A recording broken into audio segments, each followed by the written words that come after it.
What's that, cigarette wrapper? No, sir, I don't smoke cigarettes. That's a common one, sir. Oh, okay. You packed it safe, huh? Just stand right here with this officer. I'll be back with you here momentarily.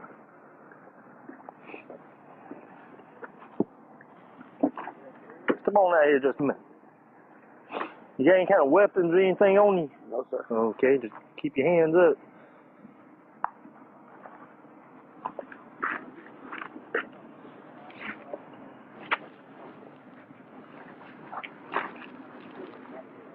Okay, just spin around for me. Oh, that's if you would just stand back here with this officer.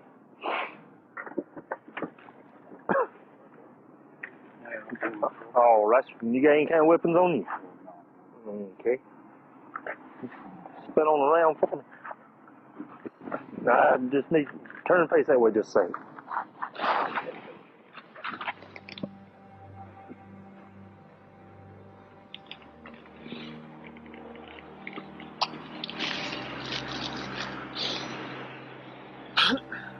Put your hands on the car.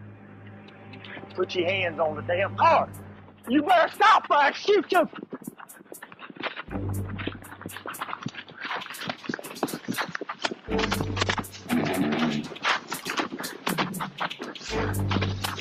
You better run, nigga.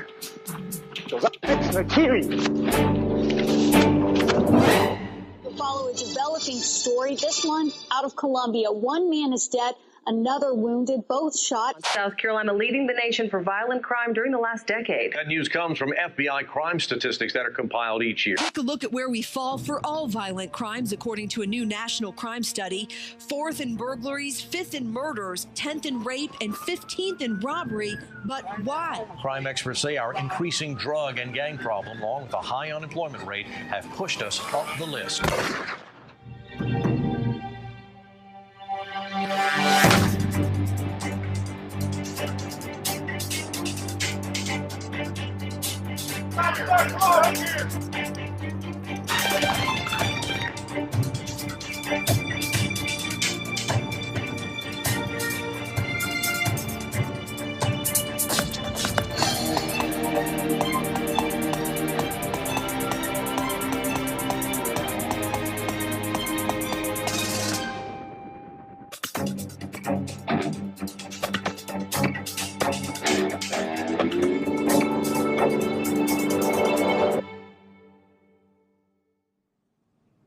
And we've been through a lot out here. In my house right here, man, I used to stay right there. 317.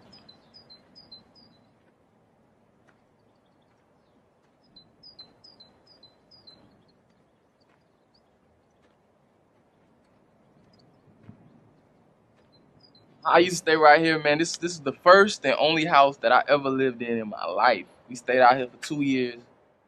Yeah, I used to stay right here, man. Mayoak Road, 317 Mayoak Road. No, that's where it started at, man. Maywood.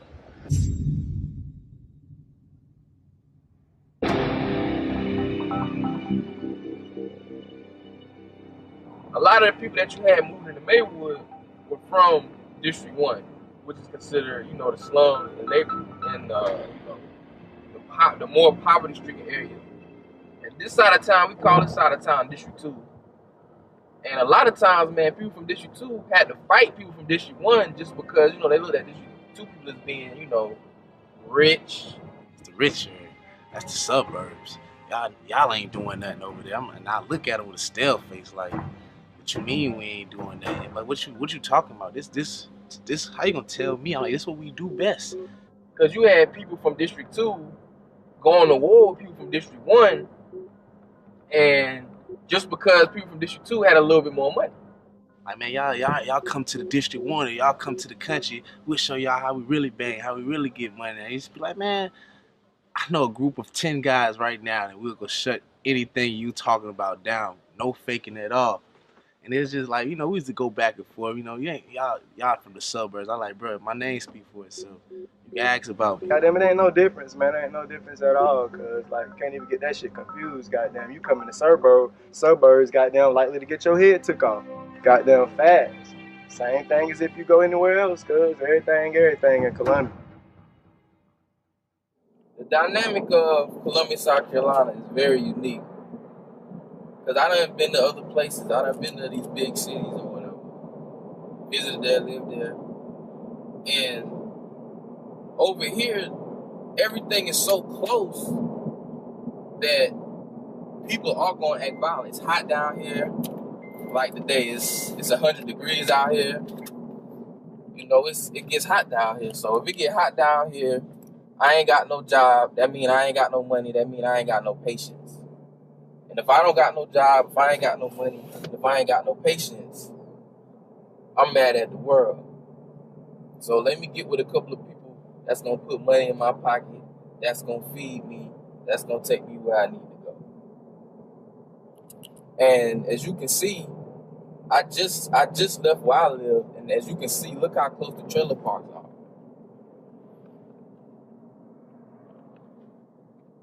These are trailer parks. These trailer parks aren't more than $15,000 a year. And right across the street. And right across the street. You can ask about me. You can ask about me. Over here, I'm known. Over there, they probably know me too. Like, just ask, man. You know, we go hard. That's all I can say. Go hard. And y'all think we faking, but that's why we go hard, just to show y'all we ain't faking. This ain't no game. We ain't playing with it, man. You know, it's real.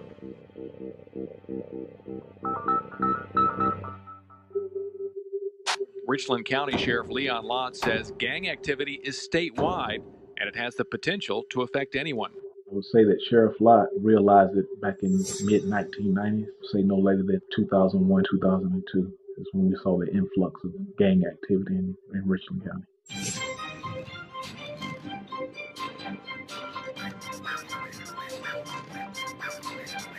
I believe that gangs, once they first started, it was more neighborhood type groups.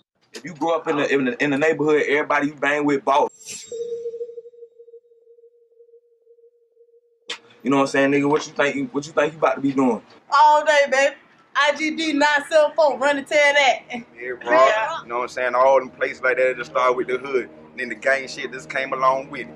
You know what I mean? Other niggas from different states brought it on down, so we ran with it. Now we taking it over. Once the influences from those particular areas, whether people move to this area from those locations or drug connections, whatever it might be, we're able to recruit some of our neighborhood groups and basically turn them over to their national gang. The whole Carolina gang. That's when we saw the influx of weapons and more drugs and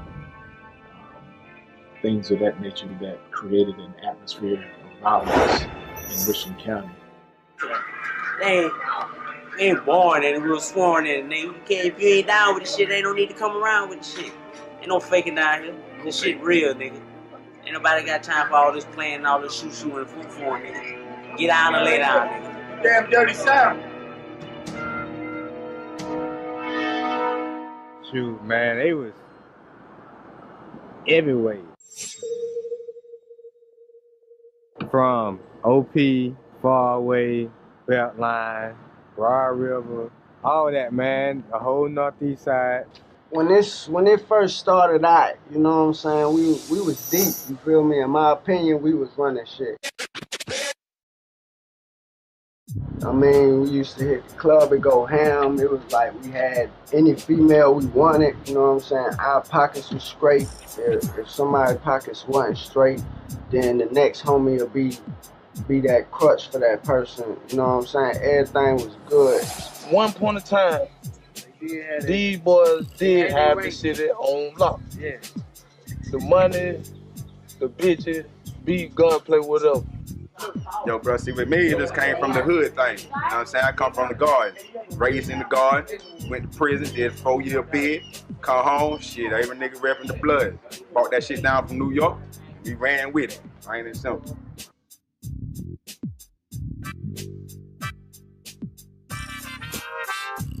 It was at one time everybody wanted to be blood. Then it had switched over, everybody wanted to be G. What being a GD mean to y'all boys out here in Section 2, man? What make y'all Growth different? and development. Nigga, being off that gang banging shit, that's why you don't see no flags. You don't see, we ain't really throwing up a side. We do sign us for the tape, really. To hold it down. That shit, nigga. We get money, nigga. What, move it?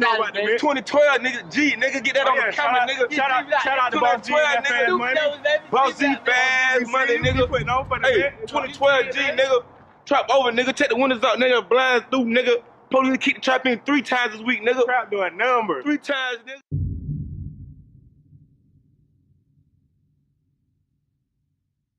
One nigga I will respect to my dying day. And no other nigga would have this respect this man had. Lil Baby Bass. R.I.P. to that nigga. A real nigga. Shit, I guess shout out my little people, baby, nigga. Only love right there, baby. Lil Bass, God bless his dad. A lot of love. That's one of the first homies that died. Real talk. I grew up with this man riding through the hood, spraying shit. Ain't playing with nobody. Ain't give a fuck who been out there.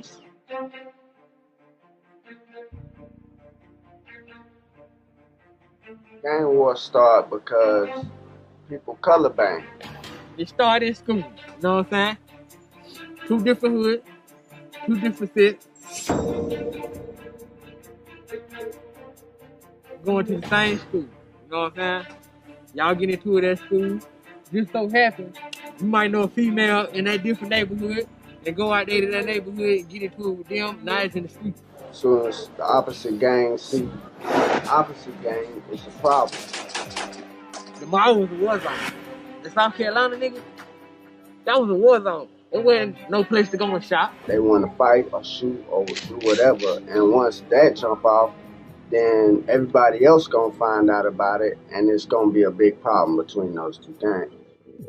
Everybody was beefing because it was crunch time. You know what I mean? Like, man, we had to get our name out there and let people know who we was because it was all about respect. There was a lot of stuff going on. A lot of people was going to war with different sets, and you know what I mean? A lot was going on.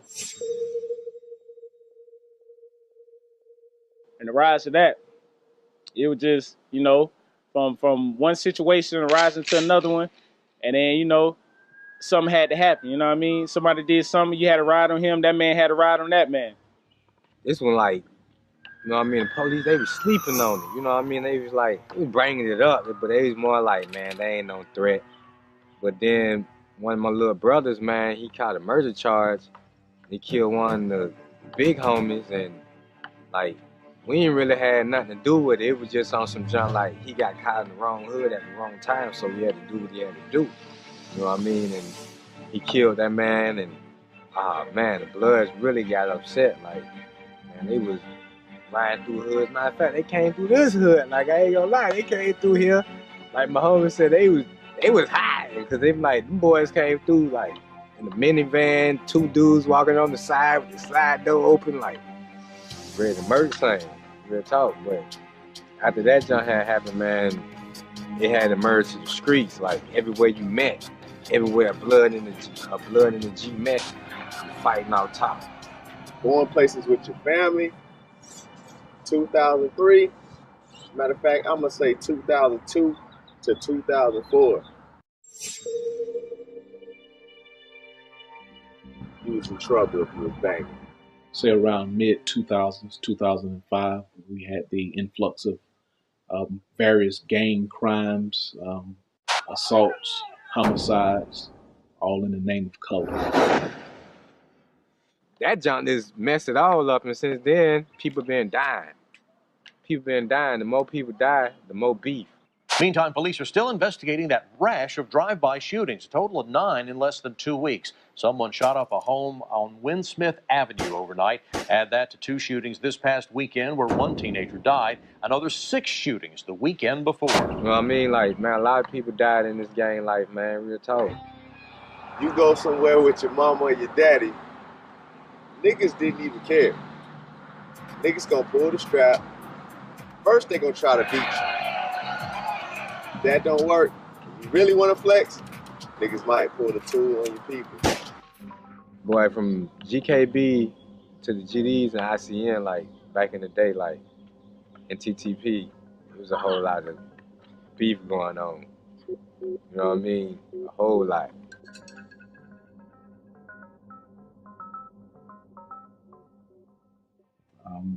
I recall having a lot of blood and gangster disciples. However, shortly afterwards, we began to see an influx of Crip gang members, which was the insane Crip Nation at the time. No, insane that deep, they mad deep up here. See mad insane with coast gangs everywhere, you know. But nigga, I was 13, nigga.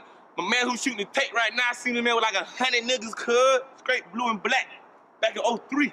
When we first started banging, we was banging to the right. We was under the assumption that we was under the 8 ball, if there ever was a such thing. Pretty much folks and Crips, you know, they consider themselves one. We ran as one whole, man, brothers. Folks wanted to click with us. It was other Crip sets wanted to click with us, so we started a whole insane nation. You know, we was a nation, man. You know, it was IGD, ICN, IGC, you know. When G's and Crips came together, I mean, like, the city took over. It was actually 2 Crip sets and 1 G set. You know what I'm saying? 1 folk set, 2 Crip sets. You got about 60 of these niggas dipped in black. Probably about 60 of these niggas dipped in blue. What can you do? You know, whenever they had beef, we brothers. You got beef with my brother, you got beef with me. Which on our side, it kind of dang sparked off a whole bunch because it made everybody hot. Because not only dang was we riding on our enemies, we was riding on everybody who wanted. Anybody could have got it. You know what I mean? And when we was sending that wave, we was sending that wave. And it wasn't just no 1 car, we 2, 3 cars. And however you wanted it, we was coming to give it to you. And that's just how we felt about it. You know what I mean? And that's just how Insane was rocking. We was doing our own little thing, you know? We had our own structure going on. We had our own rules and our own boundaries. We spoke to no man, nigga. We bow down to no human being, nigga. We bow down to no set. We started loving so much that we didn't even really care about school and that. Family members, I'm talking about, we just was all about our hood, all about the people we hung around. We was deep, we had money. We was getting women, started buying jewelry. The jewelry started getting a little more expensive. I had a $1,000 bracelet, $1,000 on the wrist, man. We was clean, swagged out. We weren't considered dirty no more. You know, I feel like those are good days in Insane Crip.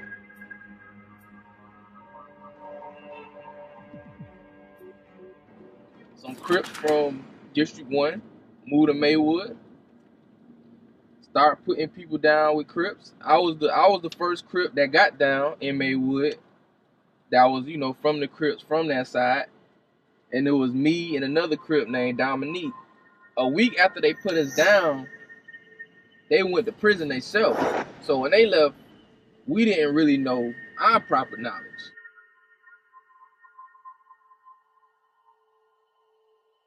When I was 17 years old, I moved to Virginia. And they basically told me how real Crips was supposed to bang.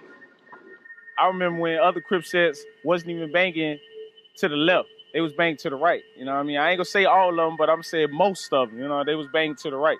Once I came back down here with that left hand banging, it changed everything. When the Crips came with the left hand banging, and I gotta say, it was ICN came with the left hand banging. They introduced that in Columbia, South Carolina. And Insane Crip, they came through on our side anyway. I can't speak from the other side, but on our side, we came through that left hand. We dapping up to the left, our flag to the left, royal blue colors out like that, nigga, and we just like a wildfire. No 6-point stars. It was 3-point crowns and C's up all day, royal blue. You know, that's how we was rocking. That was Insane Crip.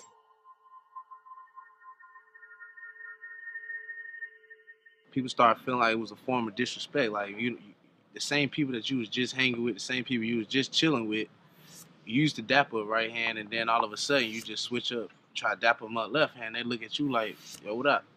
Like, what you better than us? And we try to explain to them like, nah, it's nothing like that. It's just we weren't right. You know, we was banging a certain way. We came to terms to accepting that. You know, now we trying to get other people to accept that, but you know, people get stuck in their ways. They ain't trying to hear that. They, nah, you're not gonna tell me I'm fake.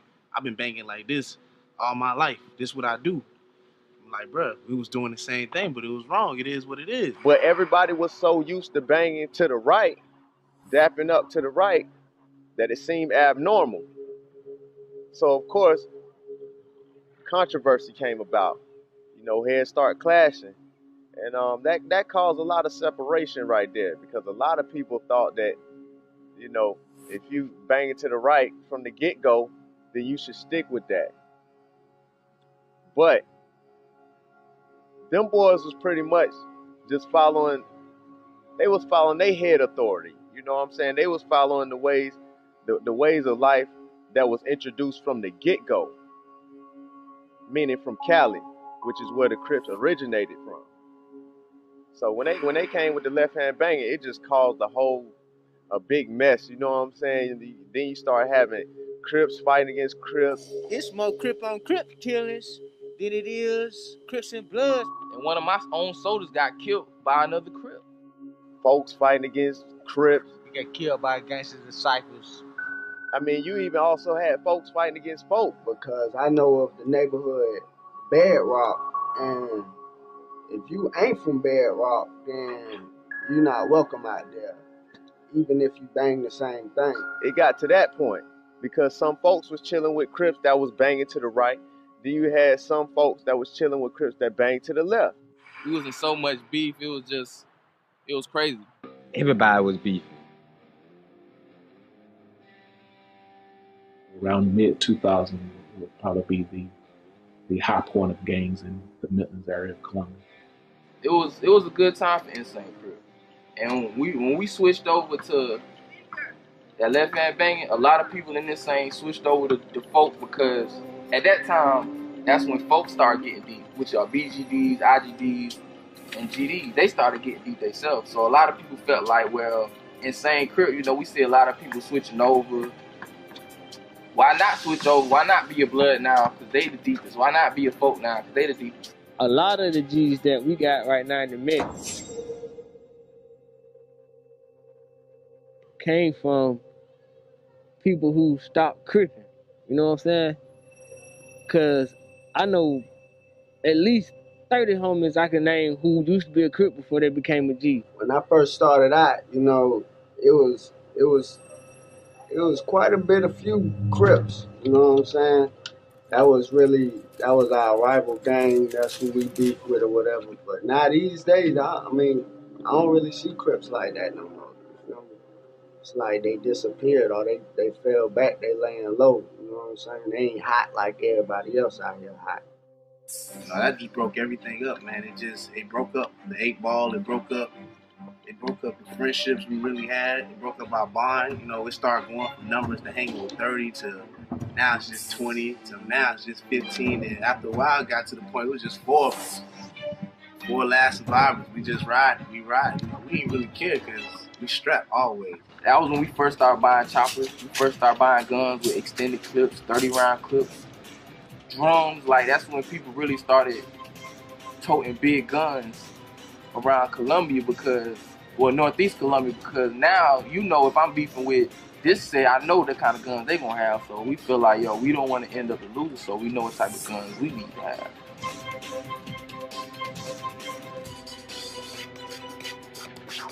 When you outnumbered like that, it's like you don't have no choice but to resort to guns. Because that's your only equalizer. So that's why you try to get the biggest gun with the most amount of rounds, because you'll never know how many bloods it's gonna be or how many whatever clique this is gonna be, because numbers equal everything out here, man. They might be 50 deep and it's just 3 of y'all. I got this tech. They caught me with a tech. I ain't tripping no more. It's all cool. We're gonna equal it out now. Then that's when the 8 Ball kind of broke, because before I got locked up, it was an 8 Ball. Like, the G's and the Crips, they was rolling together. You know what I mean? We was tight. You know what I mean? We was a family. But then after that thing happened, the Crips started banging to the left, 8 Ball kind of broke. And everybody kind of like merged itself, separated itself. And it was like them boys was on one side and we was on one side. It wasn't no longer like we all was on just one side doing our thing. It's like they went their way, we went our way. You know what I mean? You got people that don't like you. And then you got people that you thought that was your homeboys and they click up together. It's like you don't really want to smash on your homie, because at one point y'all used to eat. And now it's like, how can you turn your back on me and go hang with him? So I look at it as like, well, I'm obligated. I don't have no choice. I'm forced to smash on you now, even though I really don't want to. I keep a blue flag hanging out my backside, but only on the left side. Yeah, that's the Crip side. See, for you, those were just lyrics. But those lyrics saved my life. You know, after when that Snoop song came out, that's when everybody decided that, oh, it must be true. And that's when we looked at you like, we tried to tell you. We warned you. We told you. Y'all thought we was fake. Because we told you what was going on. And now everybody want to do it. Now we listen. They listen now. But they don't think back like, dang, yeah, they was really the ones starting that. They really brung it to the light.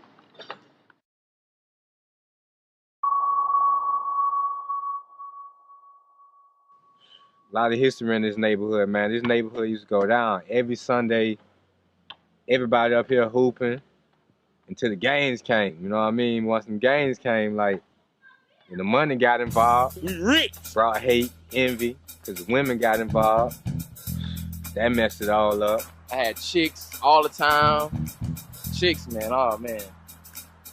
The women, man, we had them. We weren't considered dirty no more. You know, athletes wanted to be in gangs then. You know, like now you got athletes, they the ones that everybody want to be like.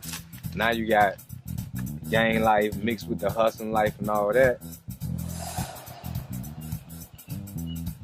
But this right here, this Austinwood right here, we made a lot of money out here. Hey, we used to get a whole bunch of money out here. It started from like the weed though. We used to get a gang of weed money. I just sit right here up in the parking lot, man. Boys used to come through. They used to pull up, stop them right there, hit them up. They'd go around the corner, pull on out. This street right here, this was the money street. See, this neighborhood is one way in, one way out. So what they used to do is they used to come on this street right here, get what they needed. You know, it'll be, this was the big man houses right here, which was, you know, the OG house. Everybody used to all be up in there, all up in the crib. We used to be doing our thing, smoking and chilling and whatnot. This was one of the trap houses, you know what I'm saying, 382. You know, what really changed the game for us out here was that Hurricane Katrina situation. Kind of like when that Hurricane Katrina thing happened. In the 80s, baby started getting more power. They started getting more money. We started getting money. We went from maybe buying $200 a week quarters to making $1,000 a day. Like, it was crazy. A whole bunch of people from Louisiana came through. When they came through, they moved out here like in like a wave. So, like every other apartment out here had probably a Louisiana victim up in there. You had people spending their whole FEMA checks on buying drugs. You know, I done seen a lot of movies, a lot of DVDs, documentaries about this game, and everybody talk about cooking on the stove. And I'm gonna show you how we cook in Columbia style crack, man, Palmetto State, man. You already know. At that time, I had two cars. It was 2006, I had an 04 Chevy Impala, and I had an all-white Cadillac. So we switched. By the time I hadn't got out of jail or whatnot, we hadn't switched over the thing. They were selling ounces for like $600. Like, you can get an ounce of cocaine for $600. That's unheard of now. So you had people coming up literally out here overnight. You know, it was a bloody summer out here. It was 6 murders right here in this neighborhood. Summer 2006. They just convicted somebody this year from one of those murders.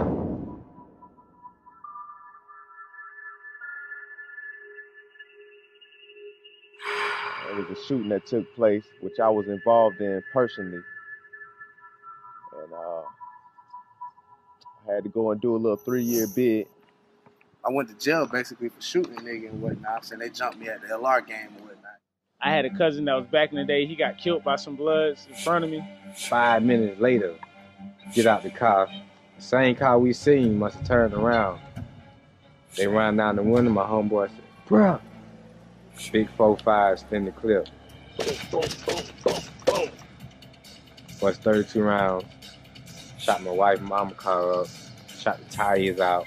My homeboy dipped. You know what I mean? I fell on the ground. They thought I was dead. All of a sudden, it was a massive shootout. Boom, boom, boom, boom, boom. We thought it was a shootout, but it wasn't a shootout. It was some gangster disciples that ain't have no relation to the gangster disciples that we was cool with had shot up the house. But they shot the house all up. They shot it all up. It was 3 different gunmen. And the crazy thing about it is, when they shot up the house, everybody was in the garage. So they shot up the whole house. Nobody was in the whole house. The police pulled us over during the retaliation. Pulled me over personally. We had a chopper back then. That's what we call it. Police pulled me over. Took the gun out my trunk. Took me to my house and dropped me off at the house. What's up, man? My man Blue and his wife right here. What's up, man? You know, I'm just telling them the story about, you know, how Maywood was and all of that. You know what I mean? Anything you want to say real quick, man?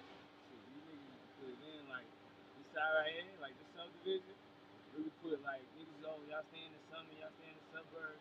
They used to get in back in the day, man. You know, everybody wanted to be insane. Everybody wanted to be around us, to be in the present, because they know when we come, we coming, and it ain't no faking. So, you know, niggas, we wasn't on that shooting stuff like that. We took it to a new level. We started the shooting on this side of town, period. It was just, if you fighting, we shooting. I remember we was all up in Maywood, we smoking, having a good time, drinking it. We all deep, you know what I mean? We just decided to go out for a little while. So we riding down 2 Notch. We all the way down here at 2 Notch. We catch these treetop Paru niggas, you know what I mean? They looking at us, we sizing up. We was already beefing and going to war with these boys. We see them, we hit them up, let them know what time it is, that we was insane, and they was motherfucking treetop. They seen us, you know what I mean? They tried to run. When they tried to run, we chased them. So we riding them down. We chasing them all up through the bank, passing lights coming all the way down 2 Notch. You see the boys pull up, they try to pull up like, you know what I mean, a couple lights farther down. Catch them at the light, creep up on the side of them, let the window down. First big work I did when I was 13 and whatnot. You know, some bloods got into it with my homeboy Cass and everything.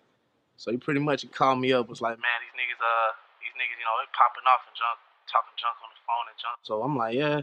He like, come ride with me. So when I get out there, when we get to the car first, he pull out a little 32. So I'm looking at it like, dang, okay, it's really my first time touching guns and whatnot. So, you know, we ride over there, another suburb area, right around the corner, about 5 minutes from the school. So we go over there and whatnot, you know. He called a nigga like, yeah, nigga, I'm outside, what's up? So they come outside, so I hops out with the pistol and whatnot. You know, I instantly, I was like, this is my chance to get fame. This is my chance to make my name known. So boom, I hops out. They see the pistol on my hand, they run back in the house. I just start quaking. Boom, let them have it. Boom, boom. Hey, I ain't paying no attention, not knowing I had just got shot. I ain't even paying no attention, somebody had just shot. So I kept on fighting. Boom, boom, boom, boom, boom. We done ran up the road. Boom, police coming. All I know is I just started feeling wet. I'm like, what's this? No. Pull up. Next thing I'll take my shirt off, it just squirts. As soon as I walk up on Case Police, this is the first thing they tell me to do. He talking about lay down, just close your eyes. I said, what? I said, man, call an ambulance. What you mean, close my eyes? Bruh, I tell you no lie, man. I'm telling this how they real dirty. And that's just me getting shot. My brother got killed in 2010. South Carolina's named the most violent state in the country for the second year in a row now. According to the FBI stats, South Carolina is the most violent state in the nation over the last 10 years. The FBI's crime report shows the Palmetto State has seen a 5% increase in crimes like murder, rape, armed robbery, and aggravated assault. The state attorney general says 15 more people have been indicted as part of a statewide crackdown on gangs in South Carolina. Earlier this week, 20 people were indicted in Walterboro. Capitol reporter Robert Kittle tells you the attorney general says gangs are a statewide problem and police are using a new tool against them. The gang law was enacted back in 2007, and that law gave us the ability to prosecute multiple people within a street gang instead of 1 or 2 persons at a time. We can actually go after the entire gang, more of a conspiracy type. This week, the Attorney General's office announced that 20 people had been indicted as part of a gang crackdown, 7 of them charged in the drive-by shootings. Now, the Attorney General says 15 more people from Colombia have been indicted as suspected gang members. The charges range from murder in a Columbia case to armed robbery and kidnapping in Lawrence County. This indictment, as well as those two in Walterboro, just earlier this week, demonstrate vividly that our new weapon against the gangs is working, and that is the state grand jury. And everything that was going on, they talking about it's gang related, gang related, gang related. Somebody get robbed, somebody beat up their old lady, oh, he was a gang member, flipped out his old lady. You know what I mean? So you really couldn't do nothing. Like, they was just putting everything on the gang members. We're talking, you hustling, you a gang member. You don't have to be a blood, a crip, gangster disciple, whatever you might be calling yourself to be considered a gang in this state. It's simply 5 or more people that are committing criminal activity, a pattern of criminal activity.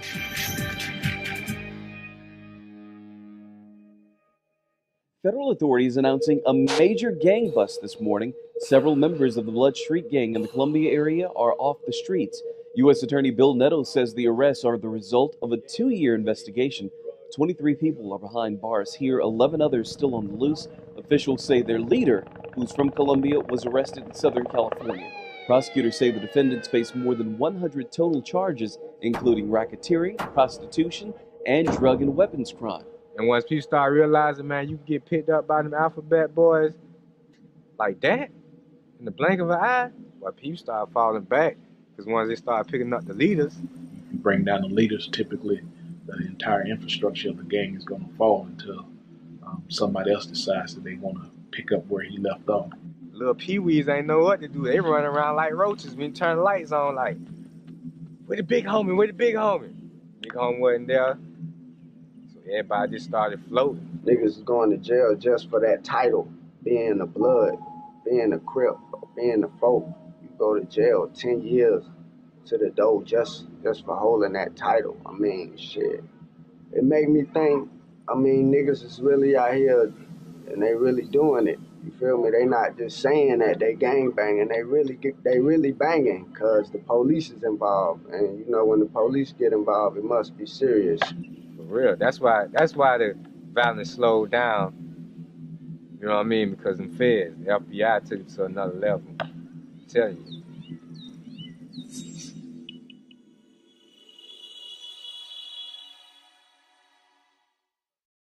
I've been locked up 9 times out of my whole lifetime. I'm 21 now, and I would say 5 of those 9 times it was behind gangbanging. That GKBG shine, 5 popping all day. Y'all boys know what it is. And shit, I mean, I got behind the walls or whatever. People ask me, you know what I'm saying, being in South Carolina, that's niggas gonna ask you that anyway. Do I bang or do you bang or whatever? So, you know what I'm saying? I let niggas know what it was, and I did get into problems with other sets and other gangs or whatever. And sometimes it worked out for the best, cause you know, blood was pretty deep when I was in there. So I mean, I ain't really had too much to worry about. Man, it's dumb hard being a Crip in jail, man. Cause first of all, you outnumbered by everybody. You know what I mean? Being in the gang, in prison, and being in the gang on the streets, man, 2 totally different scenarios.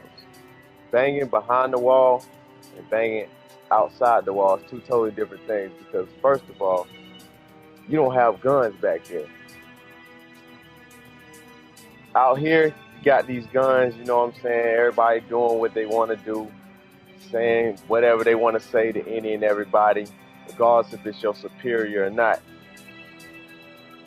Because they feel their guns is going to, you know, override the say-so of whoever calling the shot. But behind the wall, ain't no guns, nigga. Once upon a time, it was aiding and assisting your brother, being there for your brother, not plotting on your brother, scheming on your own homie, not disrespecting your homie, blatant disrespect. The loyalty was actually there then. It used to be respect for the hierarchy. Niggas ain't got respect for the ranking system no more. Everybody is more chiefs than Indians nowadays. Not everybody want to be that man. You know what I'm saying? Now people just go and do what they want to do. It's no rules, no regulations, nobody follows the code. Back then, it was all love, peace. You know what I mean? Like it was drama, it was beef, but it was on a different level. You know what I mean? It was like man up. You know what I mean? But then it changed. Like the new generation, man, them 90s babies, they changed the game. When the games first started, it was way more violent than it is now. 10 years later, because you know you got a lot of people laying it down doing their time. You got people with kids now. Everybody's life started changing because people started growing. Now people got babies. You know what I mean? They get trying to take care of their kids, get jobs, man. Nobody trying to be in the penitentiary. That's why it slowed down for people like me. But you still got some hard heads that like they don't care about doing 20. You know what I mean? But them be the same ones, they get locked up. They call me crying. Bruh, y'all get me out of here. You know what I mean? But they out here wilding like they don't care about doing 20, 25. All they want is the name, but not ready for the fame that come behind that name. I'm telling you, there ain't no fame, man, walking with a limp, looking over your shoulder every day. And that came from just minding your business. You know what I mean? Not when you was out there putting in work where you thought you probably was gonna catch one in the battlefield. You weren't even in the battlefield when you caught one. You caught one minding your business. You know what I'm saying?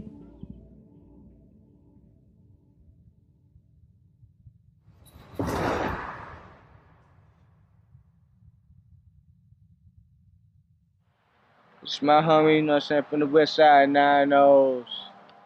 OIP, CIP, however you want to put it. You know what I'm saying? Kicking up, chopping up with my homies. It's one of the gangster, good nigga we lost. We lost at the hand of the G's. R.I.P. Lil EJ. Definitely R.I.P. to the homeboy. Hey, Slope. You know what I'm saying? A lot of homies know him. You know what I'm saying? From neighborhood crib, west side, rolling 90s. You know what I'm saying? Brainside. We lost homie, you know what I'm saying? Homie was in jail when he died or whatever.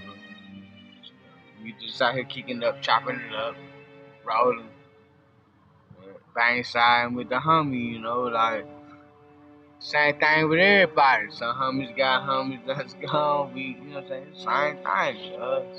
Throughout my 10 years out here, like, man, they died 10, 11, 12, 13, 15. RP Lil Alt first, you know what I'm saying? JR, K-Do. Homies ain't here, LCIP, Nizzle CIP, Monzo CIP, Mo Cheddar CIP. GIP to E-Dub-G, McCary G, Tank Low, Chris Money. RP to my man Cass, my right hand man. Died 2 years ago, right there in the hood, willing tears in my lap. But just 10 minutes later, police heard of another shooting only a block away at the Woodland Terrace Apartments. That man was shot and killed in front of an apartment. RP, bro, I miss you and I love you, man. My dad, rest in peace. That nigga been an OG. G. You know, show both times he got down, Jam and got down. You already know, folks chopped down, dog. VIP all the homies. R.I.P. Soup. We see you, man.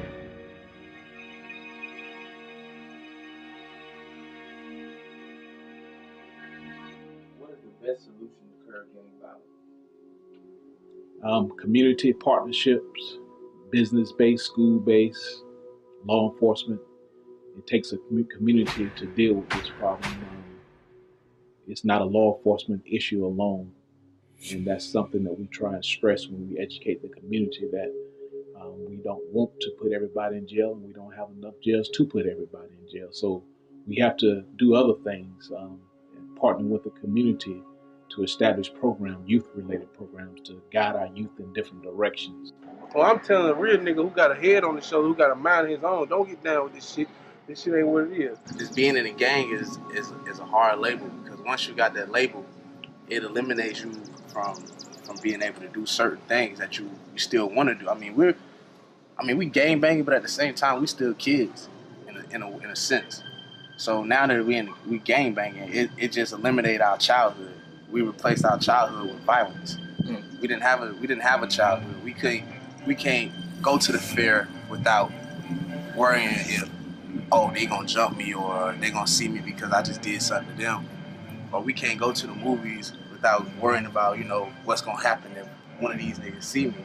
So it's just like, man, we can't, it got to the point where I even stopped going to places in public with my mother and my father because I would feel bad if something was to happen to them on the behalf that I did certain things, that my lifestyle would reflect them. And one struggle I can tell you is, man, when they jumped me and I did what I did back to them, and then one of the police officers, she called my mom because she's cool with her and they went to school or whatnot. So she called her and told her, was like, yeah, man, I work at Ridgeview and whatnot, and what I'm hearing is the blood saying they coming to shoot up y'all house tonight. My mom's like, my house? She's like, yeah, your house tonight, because I don't know what your son involved into, but they coming to shoot up your house tonight. I've been there, I've done that, and seen it all 10 times over. You know what I'm talking about? This gang thing, man, what y'all think is cool, running around with these colors, you know what I'm saying, busting your guns, getting locked up, selling dope. It ain't the life, man. At the end of the day, I told you why I got out. The disloyalty. You need loyalty in anything that you believe firmly in. The loyalty, niggas ain't really got loyalty like that no more, and that's a big thing with being a gangbanger, you feel me? Loyalty is loyalty. Niggas just ain't loyal no more. So if I was to give y'all a message and tell y'all why not to be in a gang, I would have to say because there is no loyalty in it. There is no longevity in it. It's only one or two places. I'm sure you heard it before. The gang only leads to one thing: death or jail. You know what I mean? You either gonna be in the grave or you either gonna be in jail, nigga, for the rest of your life. I gang bang. I used to, blood, you know what I'm saying? But I turned things around and started doing more business now, So now I'm trying to take it to another level and show my little homies that you don't have to be out here selling drugs that have the hot cars, the big jewelry, the women, and all that other stuff. You can come out here and do it legitimately and still get what you need to get done. I've been in business since I came home out of the penitentiary in like 2000, so I said I probably started the store in like 2001. I actually started out on the street corner underneath a tent. Now, so you can see where I'm at now. We kind of getting it in out here. So, it comes with a struggle. It's just like anything else. If you're going to be out here in the street trying to work up a name for yourself, you might as well be out here trying to work a good name instead of a bad name. And I had to learn that because I spent my entire life trying to work on having a street name, and now that street name kills me as much as it helps me. Streets ain't for you, man. Best thing to do, man, get your job, graduate, seek God, do what you gotta do in life, man, because either you're gonna be in jail, prison, or you're gonna be out here, man. The headstone, man, and like, at a young age, this ain't the place to be, man. Real talk. Death or jail. You make the choice.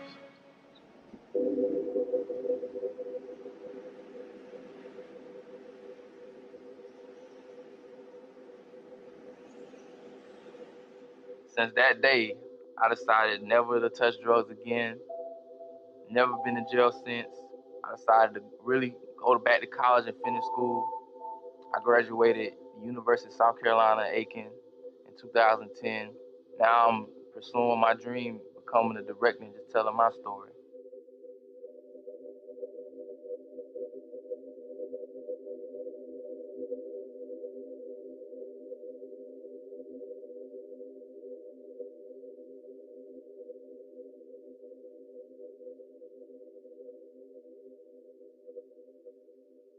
Well, I worked a lot, being a parent, and I tried to give Terrence some of the better things in life, and I like some of the better things in life as well.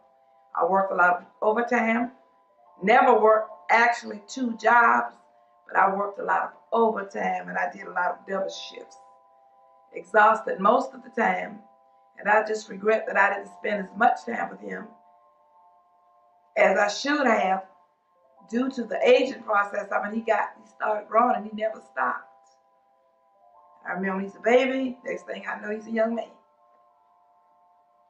So talk about my teenage years. Oh, that was rough because in 2001, I was diagnosed with breast cancer, and Terrence was only like 13 or 14 at that time. And I moved out here when I was about 13, and same year I moved out here, I say probably about, I moved out here in the summer, probably about that next year, man, I became a crook. And I had to be away from him a lot, attending the doctors, working as well, and doing other things, you know. And it was very tough on him, it was very tough on me. And then that's when he started hanging around with his little peer pressure, little peer groups, you know. Everybody always wants to know what made me stop gangbanging. Where you looking at?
We are tonight's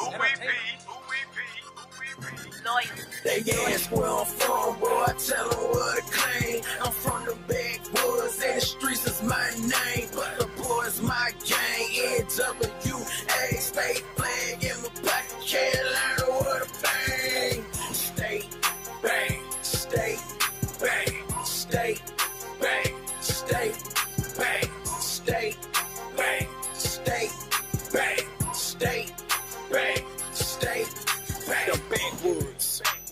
Projects with no sidewalks, country slang all in my tone. Listen close while I talk. Good old boy, blue state, they chase us in them cop cars, but get mad when we hop in them and put folks on they squad cars. Yo, folks be cotton here, call it the slave state, the metro. Ran away, streets flooded with get your weight. They'll put a lash on your back if you get caught selling. Put your ass in them shackles, so I walk parallel it when you see that blue flag. Nah, I ain't say tripping, it means I represent the cat in every county. Say I'm ripping, go ahead, throw your flag. It's nothing but love, cuz let's get this money here together. We bumping the same blood. They ask where I'm from.